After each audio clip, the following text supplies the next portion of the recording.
mamaya mag-executive session tayo para masiguro na talagang hindi po katropa ninyo. Kasi yun po yung kumakalat na balita ngayon. Kailangan ko yung pangalan, identity, nung nanalo. Especially sa Iloto pala siya nanalo. Kasi meron pong balita, 30 million na po ang ininvest ng tropa ninyo para manalo doon sa 690 million na yan. Katatapos lang ng hearing na dyan sa Senado patungkol dito sa Iloto at iniimbisigahan sila Mel Robles. Matagal na itong pinatawag pero ngayon lang ito sumulpot. Ngayon at eto daw si Senator Rapi Tulfo ay paiimbestigahan etong nanalo ng Loto 698. Ito lang yung kagabi lang. Yan. Pinaiimbestiga kung talagang nanalo o kasi binibintang ni Senator Idol Rapi Tulfo na ito daw ay katropa nila Mel Robles. Ito, panoorin natin. For inviting me and for calling this hearing. Kanina pa kami nagkaroon ng discussion dito. So, would you like to make an opening statement, Senator Coco? Well, wala naman, Mr. Chairman, except that as a mathematician, I'm interested at looking at the rate of success in hitting the Lotto jackpots, Mr. Chairman. And I will compare it with some other systems in some other countries, Mr. President. Oh yeah. Anyway, nabuksan na rin lang yan. Meron pong nanalong isang tao sa 600, I think this the other day, 680 something million. Okay. Ang tanong ko po, yan ba sa online nanalo o yung sa betting station? Over the counter po yan, yung sa traditional betting station. No. This is yung una, yung 640. Kayo naman. Relax lang. Kagabi yung Iloto. Hindi, sa Iloto ba ito? Yung sa 600 something million? Relax lang. Easy. We'll get there. Sa Iloto ba ito o yung sa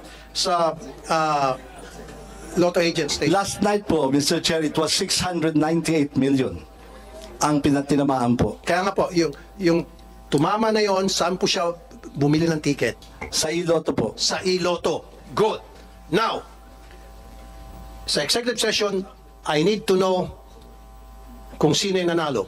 Kasi nga po, merong mga balita na karating sa amin na katropa nyo na po yung nanalo. Totoo yan. Kaya ako na-brought up yan kasi inopen up ni Senator Coco yung tungkol sa mga pagpanalo-panalo na yan. So, mamaya mag-executive session tayo para masiguro na talagang hindi po katropa ninyo. Kasi yun po yung kumakalat na balita ngayon na hindi ko pinakinggan. Remember, hindi ko tinalakayan until sa dumating si Senator Coco. So, kailangan ko yung pangalan, identity, nung nanalo. Especially sa Iloto pala siya nanalo. Kasi meron pong balita, 30 million na po ang ininvest ng tropa ninyo para manalo doon sa 690 million na yan. Tumatango si Ma'am Javier. Pero yan po ay, syempre yan po yung sabi-sabi nila. Para maalis yung sabi-sabi na yan, mamaya po sa executive session, gusto ko malaman yung identity ng taong yan para makagawa kami ng mga research. Kung kinakailan mag-hire ako ng private detective para masiguro na hindi connected sa tropa ninyo itong nanalo. Kapag halimbawa, after mag-hire ako ng private detective at na-trace na talagang, lumitaw na talagang hindi galing sa inyo, then sasabihin ko rito na yung ay chismis lamang, walang katotohanan. Pero pag lumitaw sa ginawang investigasyon, I might even use the NBI, DICT, private detectives, CIDG, lahat ng mga agencies ng gobyerno para gumawa ng cross-checking, LTO, PSA, kung connected ba o hindi, or SEC, connected ba o hindi sa mga kasamahan nyo dyan sa PCSO, itong nanalo. So mamaya sa executive session, Senator Coco. Maganda po itong bill ninyo, Mr. Chairman, na na-file ninyo. Well, at any rate, Mr. Chairman, ilan na ba itong lotto games na authorized by the PCSO?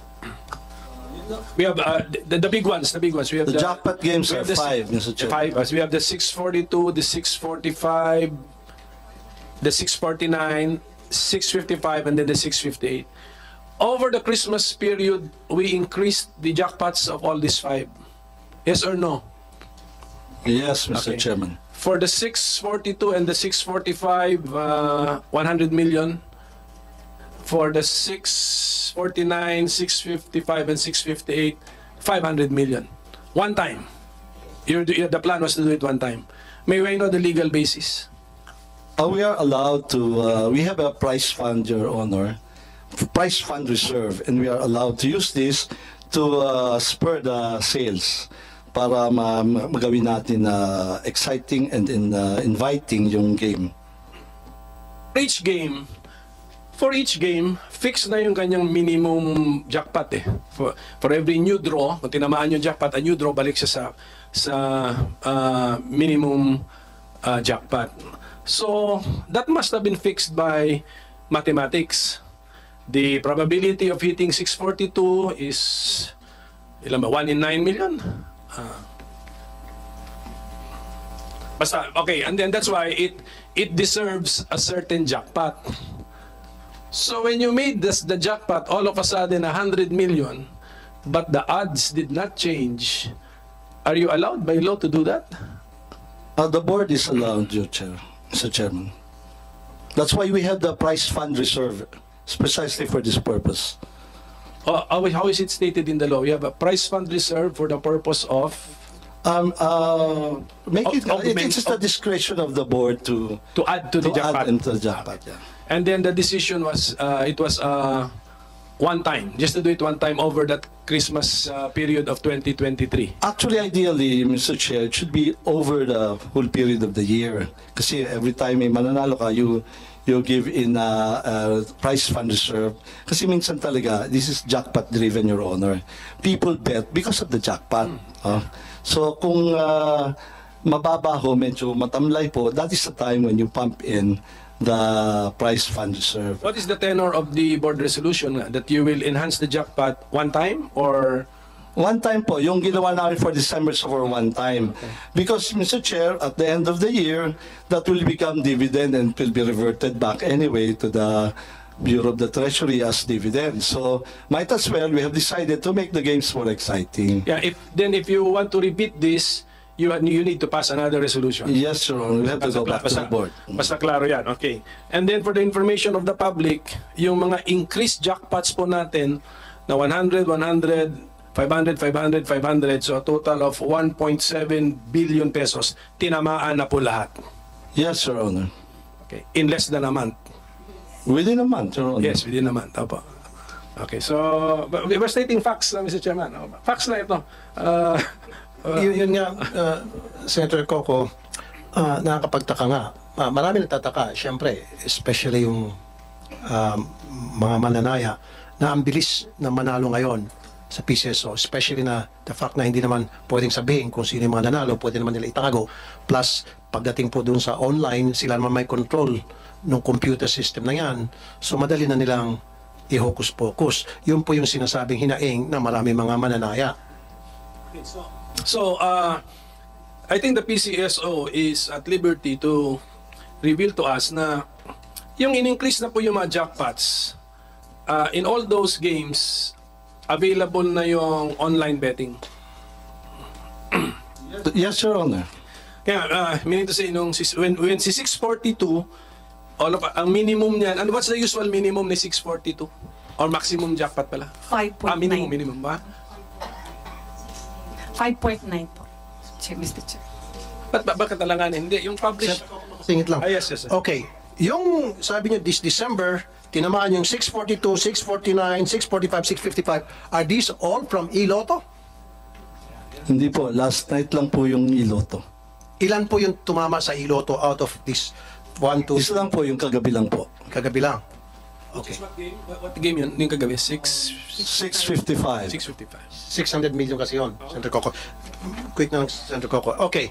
Etong picture na ito, very controversial ito ngayon sa social media. Edited daw ito. Yes, Your Honor.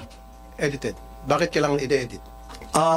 We have to protect the identity of the winner. Meron po nagreklamo sa amin one time, we covered the face, yung damit naman po ay nakilala. So, nagreklamo siya, sana naman daw po, wag ipakita naman po yung damit. So, yan po ang reason niya, and I agree, it's a very poor editing, pero the objective is to conceal the clothing na ma-identify sa kanya. So ibig sabihin, so inamin nyo, inedit to, pinalitan yung clothing. Opo. Bakit kinakailangan palitan ang clothing? Again, part po yan ng pag-conceal kasi na-identify po yung damit. For example, kung at that day, yung mga kapitbahay po, uy, yun yung suot niya, ganyan. Or kung nakapag-selfie siya, meron yung pong nagreklamo sa amin, favorite clothes daw kasi, kaya nalaman siya. So, Your Honor, it's, if there is something to apologize, it's the poor editing. But I think it has served its purpose of concealing the identity, Your Honor. So at least inamin nyo, ayan, marami kasi mga nagtatanong, nagsabi, purang pagka-edit. I'm So sorry, inamin nyo, edited ito. we're not very good at editing the clothes. Pero yung tao hindi edited. Hindi po, totoo po Tunay yan. na tao to. Tunay na tao po yan. Okay. So kaya sabi ko mamaya sa executive session, gusto ko malaman yung identity nitong taon to, pati yung nanalo sa 690 million. Actually, Make sure na lahat po talaga- on record yan, kung isusumpinan niyo po, we can provide the names. No, sa executive session, pwede naman siguro yan. Am I right, Senator Coco? Can we do that? On executive session? Yes, Mr. Chairman, let's make it a strictly executive session. Yes. Na, given on the part of the Senate, limitado yung mag-a-attend at saka identified natin. And then, of course, kami, liability na namin yung kami pang source ng leakage. So. Like I said, Mr. Robles, kasi nga po, may clamor na malaman yung katotohanan. Kasi marami sa mga mananay nagsasabi, yung nanalo ng 690 million, hindi raw yung legit na mananaya, kundi galing doon sa tropa niya. I'm sorry, I'm gonna repeat this again. Yung pong kumakalat na balita, galing doon sa tropa niya, nag-invest ng 30 million para makuha nga itong 690 million. Para maalis na po yung haka-haka na yan, gusto po namin makita kung talagang totoong tao yon. And then gagawa nga ako ng cross-checking. Sinabi ko na kanina, I'm gonna use the NBI, the ICT, if I have to hire a private detective, para magkaroon ng cross-checking kung yun ba ay related sa inyo. Hindi. Pag lumitaw na hindi, sabihin ko rito na hindi related talagang legit winner yan. Do you agree, sir? Very good. Okay, Senator Coco, meron kayong gustong idagdag. Siguro bumalik tayo ngayon doon sa komisyon.